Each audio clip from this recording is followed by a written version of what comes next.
Hai keluarga, balik lagi nih sama Eva di Ragam Usaha, usahanya orang Banua. Kali ini Eva berada di Lorong Bupati nih di Kecamatan Tapin Utara, di mana Eva kali ini akan mendatangi rumah produksi kacang jaruk. Woi, pasti keluarga udah nggak asing lagi kan sama nama kacang jaruk, dan pasti keluarga juga udah pernah merasakan gimana enaknya kacang jaruk tuh buat cemilan. Penasaran kan gimana cara pengolahannya? Yuk ikutin Eva.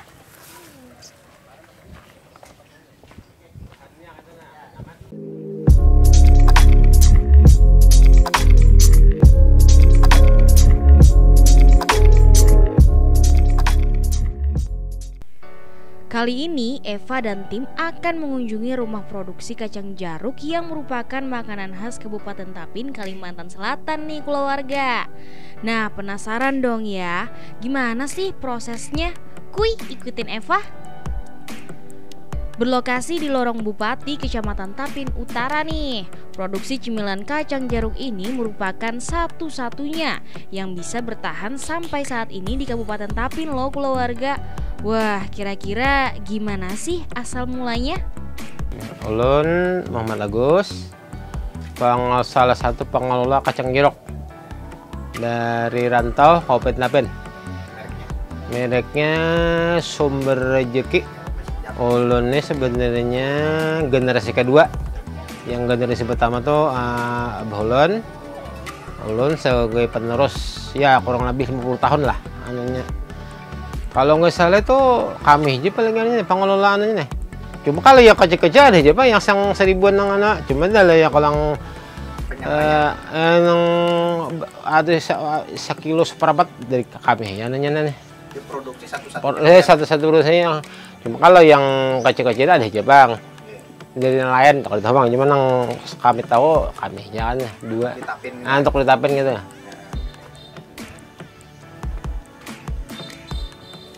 Wah, pas banget keluarga ay. Sidin lagi menjamur kacang. Selamat pagi, Paman. Ya, selamat pagi. Lagi mau apa pian nih? Nih menjamur kacang. Lagi menjamur kacang. Beli lawan 4 lah. Ah, silakan. Bantuin ulun. Silakan. Oh, ini bumbu kah, Paman? Iya, bumbu. Bawang, uyah. Bawang lawan uyah lah.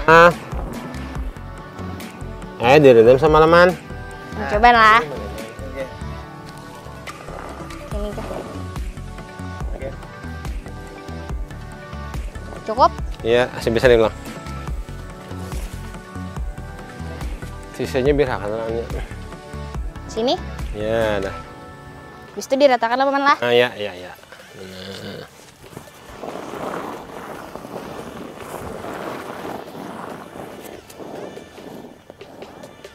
Penjemuran ini biasanya sampai berapa lawas, Paman? Biasanya kalau hari yang trek gini biasanya 3 jam lah kering lah. Nah.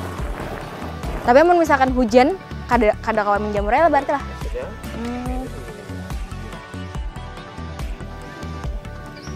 Nah, Man, tujuan perendaman kacang ini apa garang, Man? Supaya Bumbunya lah yang meresap lah. meresap bumbunya. Seperti uyah kan bawang, jadi ada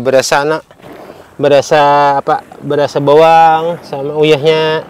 Amun misalkan kayak dicampur kayak itu aja Bang, Paman kadusa didiamakan lawas gitu. Kada meresap bumbunya. Kurang lah. Nah, kurang. Jadi sakacang biasa aja gitu nah. Kacang bebumbu lah biasanya lah. Amun misalkan direndam jadi meresap ya lah.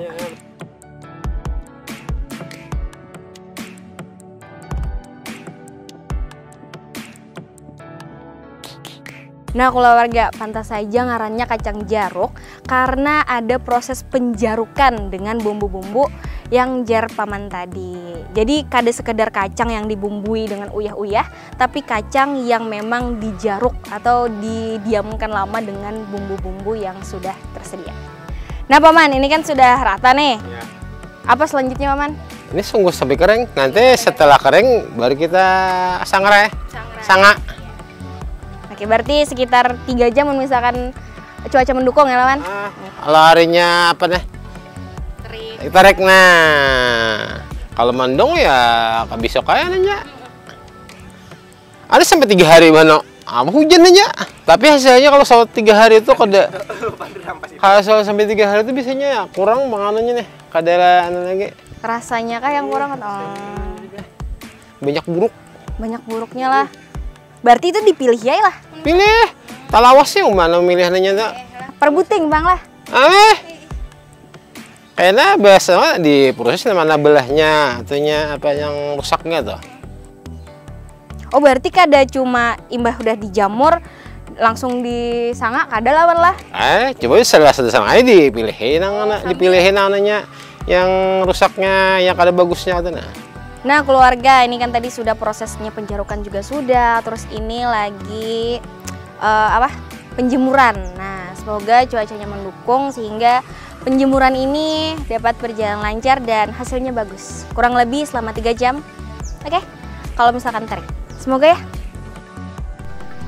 Cara pengolahan kacang jaruk ini cukup simpel, tapi memerlukan waktu yang cukup lama juga nih. Karena semua prosesnya harus bersinergi dengan alam sekitar, cilah. Tapi bener nih, karena setiap prosesnya memerlukan unsur-unsur alam seperti udara, air, api, dan juga tanah. Nah, hal pertama yang harus dilakukan adalah menaburkan bumbu di kacang tanah. Bumbu tersebut merupakan bumbu khusus yang berbahan utama bawang putih alias garlic ujar orang tuh. Mun ngarannya ada unsur Inggris nih bisa belarang kalau lah harganya. Nah, kacang tanah perlu dicampur dengan bumbu khusus dan didiamkan selama 1 malam. Gunanya agar bumbu tersebut bisa meresap ke dalam kacang. Menurut Eva, proses ini yang namanya menjaruk, di mana perlu adanya proses pendiaman agar bumbu bisa meresap ke dalam bahan utama yang akan kita olah. Amun istilah manusia tuh ibaratnya betapa di dalam guha dulu supaya hibat. Oh my lah. Nah, menurut kulawarga, menjaruk itu apa sih?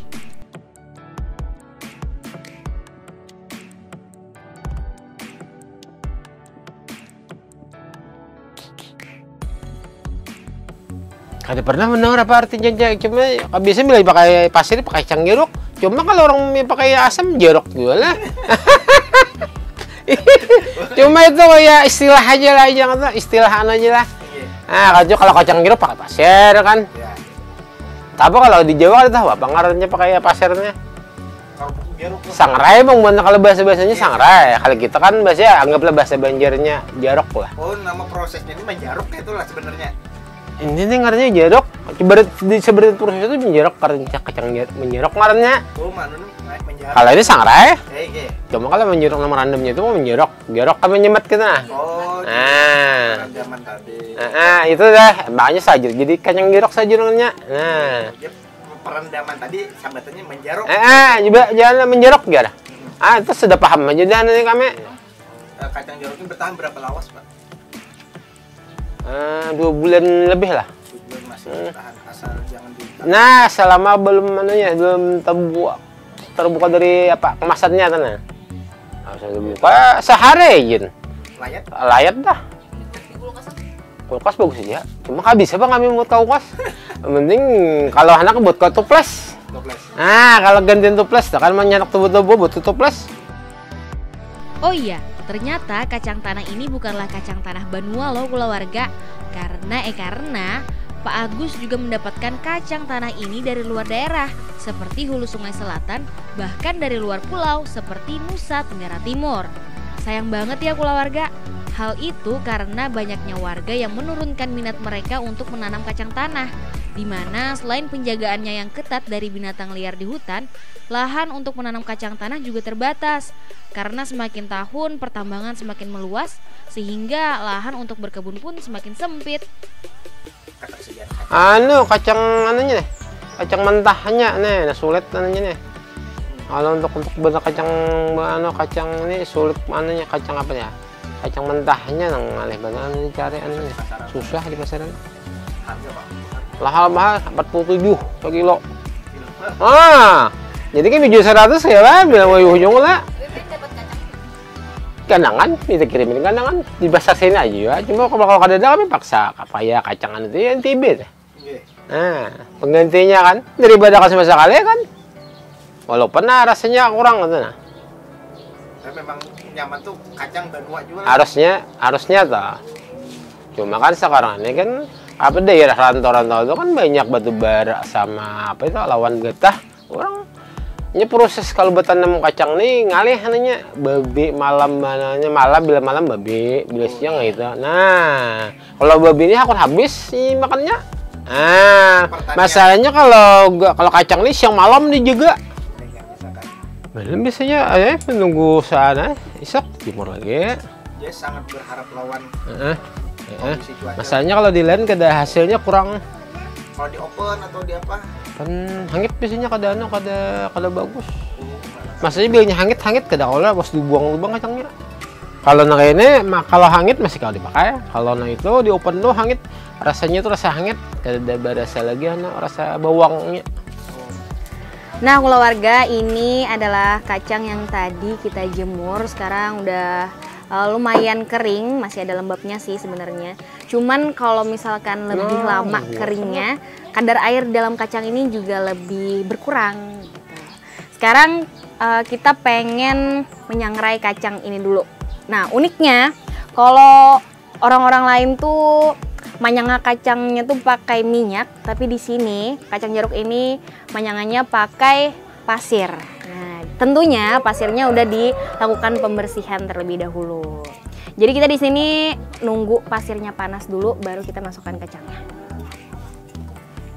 Setelah menunggu selama kurang lebih 3 jam, kini Eva dan Pak Agus mulai melanjutkan proses pembuatan kacang jeruk ini nih. Dimana menurut Eva, proses ini merupakan proses yang unik. Proses kali ini kita menggunakan unsur tanah nih keluarga. Tapi kada tanah-tanah benar sih, kita pakai unsur yang masih satu kategori dengan tanah ya, yakni pasir.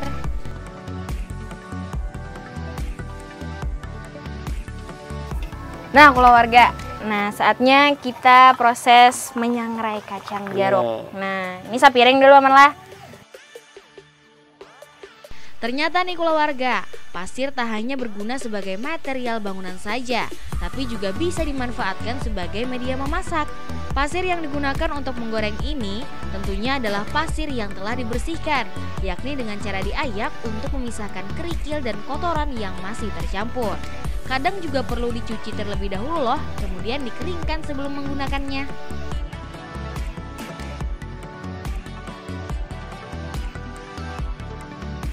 Nah ya ke kiri. Dah. Ya tuh seadanya.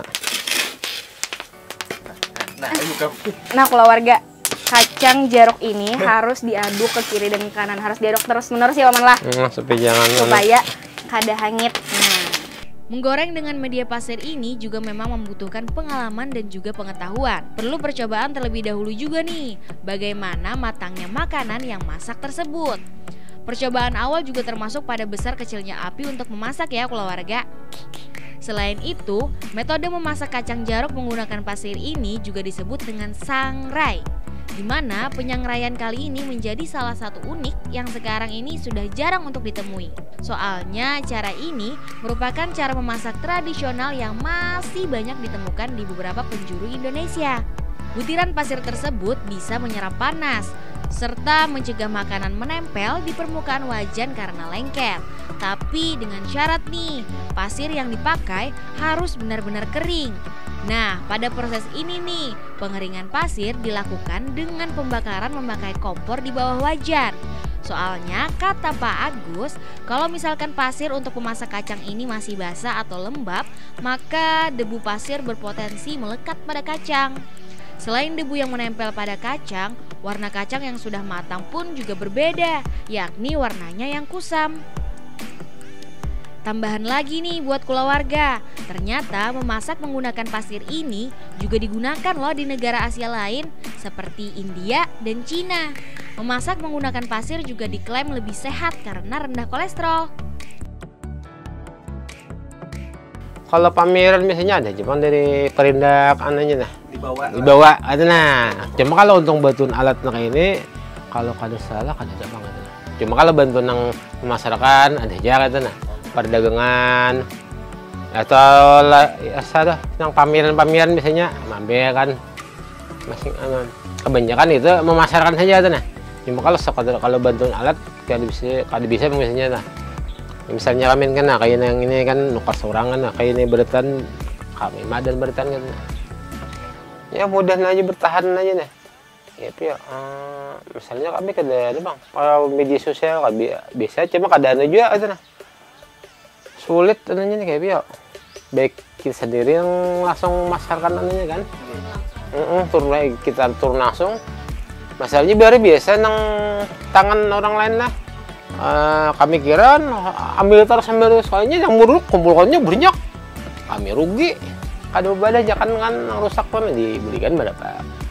Oh ini dibangkit lah. Nah, misalnya nah. Oh ini proses pemisahan anak pasir. Diambil.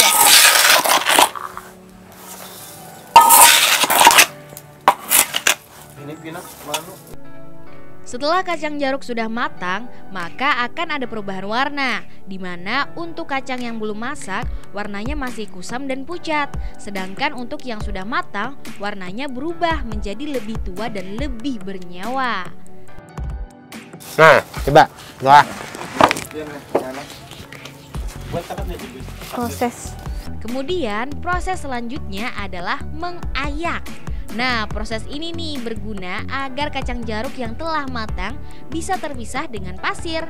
Proses ini perlu hati-hati nih keluarga, karena Eva pas nyoba sempet kena kaki. Soalnya kan pasirnya masih panas tuh. Terus pas proses mengayak ada beberapa pasir yang jatuh ke kaki. Rasanya panas benar, bikin kaget. Panas ya guys ya. Nah keluarga, ini tadi kacang jaruk yang sudah dipisahkan dengan pasir yang tadi kita media untuk penyangraian. Nah sekarang proses selanjutnya kita akan menyortir nih kacang mana yang layak untuk dijual dan yang mana aja yang bagus gitu. Apa ya, penjualan? Penjualannya karena sudah mulai dari dulu kan sudah banyak yang tahu kan, ada yang datang ke rumah. Tapi karena biasanya kami ada jauh mas kan, ke Kandangan, ke Binuang sampai ke Banjarbaru. Pemasarannya lah. Tapi kalau ke Banjarbaru ke Binuang bisa nang halus kecil-kecil lah. Kalau yang di rumah tuh yang 250 gram. Nah, yang 10.000. Nah, itu sudah anunya pemasarannya. Jadi PNK yang keliling ke kota-kota? Biasanya ke minimarket atau ke rumah makan. Biasanya pemasaran langsung aja. Atau orang datang ke rumah, atau kita langsung pemasaran langsung. Kalau media sosial kami keadaan. Paling WA kan memesan ini ambil soal memesan tinggal kacang ya, anggaplah 5 kilo, tinggalin 5 kilo. Nah, mesan enggak sini jangan ambil. Cuma kalau untuk online kami kadang ada kan anggaplah sehari itu biasanya ya ada 20 lah. Sekitar 100 kilo lah. Dalam 1 minggu? Seminggu 100 kilo kah? Ya. Apakah 20 kadang-kadang? Ya 80 lah. 80 kilo dalam seminggu. Kurang lebih. Nah pas semalam COVID adalah adalah perbedaan pas sebelum COVID lawan pas COVID semalam dan setelah COVID. Sekarang sudah agak mulai mulai ya belum bang, cumanya masih agak rame lah itu ya. Waktu dulu kan waktu sebelum COVID itu berapa? Oh rame tuh, itu biasanya kalau 25 kilo sehari berapa itu kali 6 hari lah. Berarti berapa itu tanggal 250 kilo seminggu. Ada lebihan mana kadang-kadang. Kalau yang sebelum kan, cuma karena sekarang sudah ya zaman zaman krisis lah. Kalau yang sebelum COVID itu 20 kilo, kalau ini kan biasanya paling 10 bungkus gitu, 5 bungkus dalam sehari tadi, kadang-kadang kurang. Jadi omsetnya kalau bisa kalau bisa terkannya cuma ada belum kalau bisa dipastikan gitu nah. Ini semua masih memberi manfaat saja, ada ujungnya ada aja kan. Itu berarti tandanya ini keadaan oleh kan kami cuma ini masih bertahan kan, masih diminati orang aja nih. Jadi kami bertahan aja yang kata usahanya kan. Cuma ada ya alhamdulillah sampai ini bertahan aja alhamdulillah. Walaupun kada kayak kada kayak bahari adanya nih, apa nang banyaknya aku lihat nanti dah. Ya alhamdulillah lumayan aja lah, bertahan. Setelah proses memasak selesai, sekarang saatnya proses memilah kacang. Sebelum memilah, kacang perlu didiamkan sebentar dulu agar panasnya berkurang dan memudahkan untuk pemilahan. Tapi karena Pak Agus katanya tangannya dah tahan panas nih, jadi terbiasa untuk melakukannya langsung ketika diangkat. Untuk pemilihan kacang sendiri, kata Pak Agus, kita perlu mengeliminasi kacang yang sudah terbuka, di mana kacang tersebut berpotensi menyelipkan pasir-pasir nih keluarga. Selain itu juga perlu mengeliminasi kacang yang agak gosong.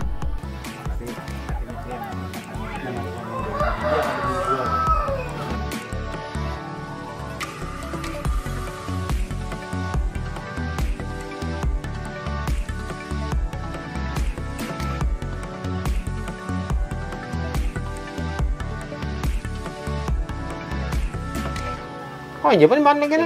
Masalahnya ini kan harus dibuka anak-anaknya dibersihkan. Anak kalau dimakan, nah kalau dimakan nah, cuma kan kami anak cepat kan dia bilang dikumpulkan malah itu nah. Supaya anak pasti ada aja malah anaknya aja adanya nakon itu nah.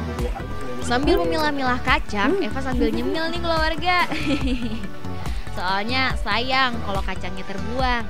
Lebih baik dimakan dong ya, mubazir. Kan kata Nabi, janganlah kita menyia-nyiakan makanan. Nah keluarga, ini tadi contoh kacang jaruk yang kita pilih. Nah ini yang masih berpasir atau yang terbuka kayak ini. Ini kada masuk di dalam karena dalam kemasan. Soalnya bagian terbuka kayak ini berpotensi masuk pasir juga. Tuh. Kalau terbuka biasanya masuk pasir terbuka dah. Kebanyakan. Walaupun sedikit lah. Jadi yang kita pilih kayak ini. Jarang akan kalau masuk pasir. Makanya di biji terbuka tuh langsung diambil aja.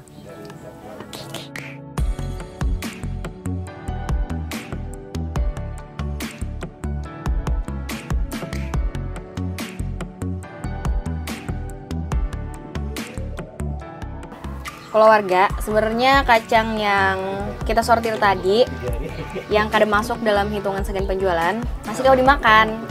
Cuman dalamnya gimana ya, ada pasir, jadi misalkan bukan hendak lebih lambat memakannya ya berasi pasirnya dulu. Nah, bubur.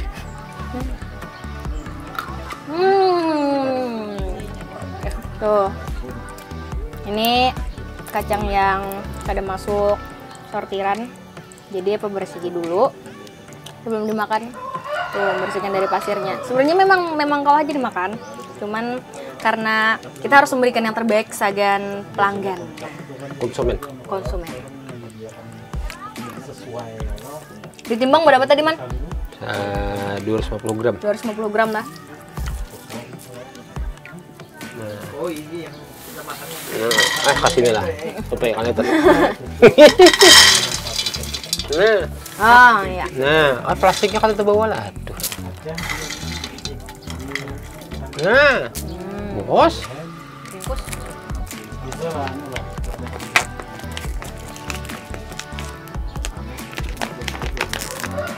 Setelah proses pemilahan selesai, sekarang saatnya packing.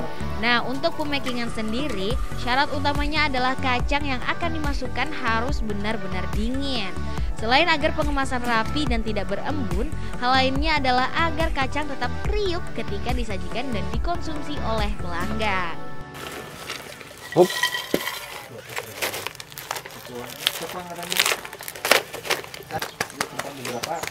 Tiba harusnya kalau ini yuk, kalau masih panas sih jangan ini Pak.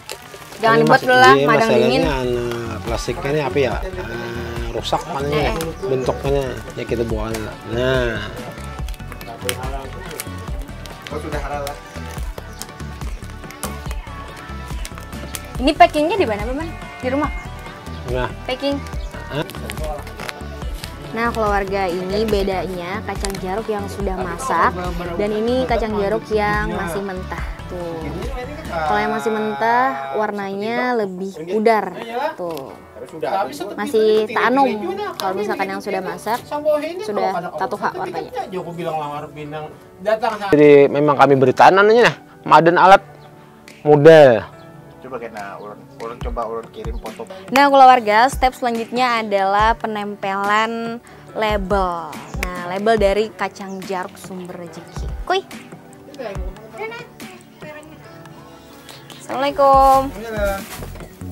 Nah, ada caranya. Nah, jangan bertahan, anak sini. Tarik. Nah, ini kan ya tentengnya, sudah berubah dua kayak. Oh, itu yang Sagan Malubangnya atas. Nah, ya. Nah, sudah.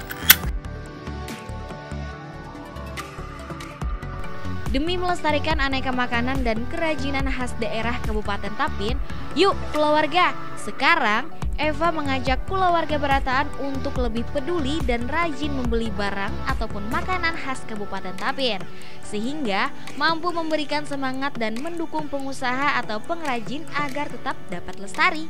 Dengan mengonsumsi dan rajin membeli makanan ataupun kerajinan tradisional akan memberikan peluang pengembangan usaha mikro kecil dan menengah atau UMKM di Kabupaten Tapin pastinya. Yuk cintai produk dalam negeri yang dimulai dari ciri khas daerah sendiri. Nah, keluarga, ini tadi kacang jaruk yang sudah di packing dan dikasih label juga. Ini buat yang ukuran 250 gram. Tuh. Dan ada juga nih yang kemasan kecil. Harganya berapa, Man? 4.000. Tuh. Kalau yang ini tadi 25.000.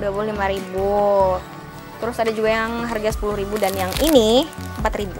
Tuh, kemasan kecilnya.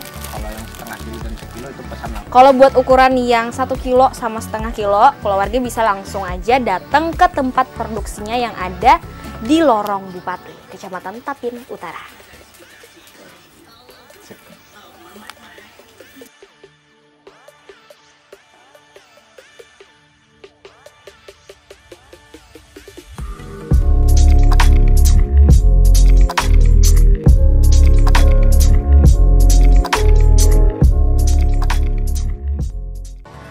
Keluarga, tadi kita udah melihat nih cara proses pemasakan kacang jaruk tuh sampai jadi packing kayak gini.